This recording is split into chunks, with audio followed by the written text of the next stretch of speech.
Hello friends, welcome to Shika's Cooking. இன்னைக்கு நம்ம பார்க்க போற ரெசிபி ரொம்பவும் வாசனையான கறி மசாலா பவுடரை எப்படி வீட்ல ரெடி பண்ணலாம்னு தான். இந்த பவுடர் யூஸ் பண்ணி நம்ம எல்லா வகையான பிரியாணிகளையும் செய்யலாம். எஸ்பெஷலி சிக்கன், மட்டன், மஷ்ரூம் எல்லா வகையான கிரேவிங்களுக்கும் இது ரொம்பவும் சூப்பரா இருக்கும். வெஜிடேரியன் ரெசிபில உருளைக்கிழங்கு வறுவல், வாழைக்காய் வறுவல், மஷ்ரூம் குழம்பு, மஷ்ரூம் பிரியாணி எல்லாத்துக்குமே இது நீங்க யூஸ் பண்ணிக்கலாம். ரொம்பவும் டேஸ்டும் சூப்பரா இருக்கும். இந்த ரெசிபி எப்படி செய்யலாம்னு பார்க்கலாம். வாங்க வீடியோக்குள்ள போலாம். ஃபஸ்ட்டு ஒரு பேனை சூடு பண்ணிக்கலாம். அதில் நான் 5 டேபிள் ஸ்பூன் காஞ்சி கொத்தமல்லி எடுத்துருக்கிறேன். எண்ணெய் ஊற்றாமல் வறுத்துக்கலாம்.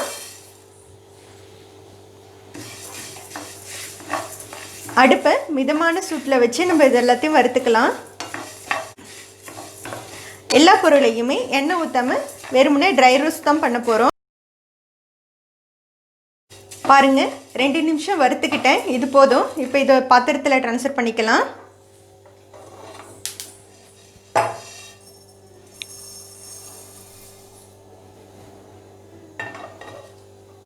அடுத்தது மிளகு 2 டேபிள் ஸ்பூன் எடுத்து வச்சிருக்கிறேன். அதையும் சேர்த்து வறுத்துக்கலாம்.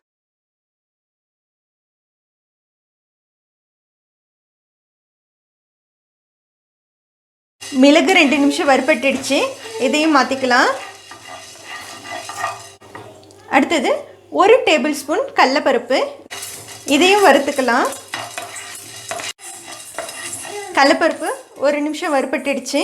இதையும் பாத்திரத்தில் மாற்றிக்கலாம். 1/2 டேபிள் ஸ்பூன் உளுந்து, இதையும் வறுத்துக்கிறேன்.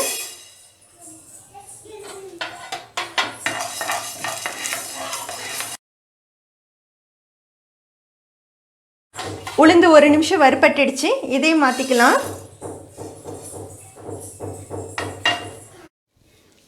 1 டேபிள் ஸ்பூன் சோம்பு, இதையும் வறுத்துக்கலாம். ஃப்ரெண்ட்ஸ், ஷிகாஸ் குக்கிங்கை ஃபஸ்ட் டைம் பார்க்குறவங்களா இருந்தீங்கன்னா இந்த சேனலை சப்ஸ்கிரைப் பண்ணிக்கோங்க. கூடவே பெல் ஐக்கானே கிளிக் பண்ணிக்கிங்க. அப்போ தான் நான் போடுற வீடியோ உடனுக்குடனே உங்களை வந்து சேரும். ஜஸ்ட்டு சூடு பண்ணிக்கிட்டால் போதும். இதை மாற்றிக்கலாம் பாத்திரத்தில். அடுத்தது 1 டேபிள் ஸ்பூன் சீரகம், இதையும் வறுத்துக்கலாம். இதையும் ஒரு 10 செகண்டு வறுத்துக்கிட்டால் போதும். மாற்றிக்கலாம். அடுத்தது 8 துண்டு பட்டை வச்சுருக்கிறேன். அதையும் சேர்த்துக்கிறேன். இது கூட 4 மராட்டி மொட்டு, அதையும் சேர்த்துக்கிறேன். 5 அன்னாச்சி பூ, அதையும் சேர்த்துக்கிறேன். ஒரு 15 லவங்கம், அதையும் சேர்த்துக்கிறேன். 2 பிரிஞ்சி இலை, எல்லாத்தையும் சேர்த்து ஒரு 2 நிமிஷம் நம்ம வறுத்துக்கலாம். 2 நிமிஷம் வறுபட்டுடுச்சு.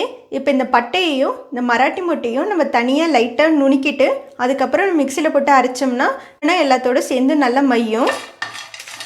இப்போ இது ஒரு பாத்திரத்தில் மாற்றிக்கலாம். 2 ஜாதி பத்திரி எடுத்துருக்கேன், அதையும் சேர்த்துக்கிறேன். இது கூட 7 ஏலக்காய், பாதி ஜாதிக்காய், அதையும் சேர்த்துக்கிறேன். 1 டேபிள் ஸ்பூன் கல்பாசி எடுத்துருக்கிறேன். இது ஆப்ஷனல் தான், கிடைச்சா யூஸ் பண்ணிக்கோங்க. இதே 2 நிமிஷம் வறுத்துக்கலாம்.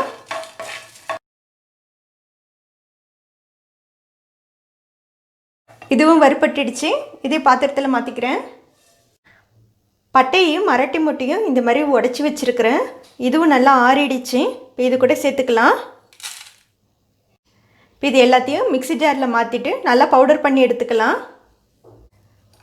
பாருங்கள் ஃப்ரெண்ட்ஸ், ரொம்பவும் வாசனையான கறி மசாலா பவுடர் ரெடி ஆகிடுச்சு. இது நீங்கள் ஏர்டைட் பாக்ஸில் நீங்கள் எடுத்து வச்சுக்கிட்டிங்கன்னா 6 மாதம் வரைக்கும் கெட்டு போகாமல் இருக்கும். இதை யூஸ் பண்ணி எல்லா டிஷ்ஷையும் நல்ல சுவையாக செஞ்சு பாருங்கள். இந்த வீடியோ உங்களுக்கு பிடிச்சிருந்ததுன்னா ஷிகாஸ் குக்கிங்கை லைக் பண்ணுங்கள், ஷேர் பண்ணுங்கள், சப்ஸ்கிரைப் பண்ணுங்கள். கூடவே பெல் ஐக்கானை கிளிக் பண்ணிக்கோங்க. Eat healthy and stay healthy. Thank you.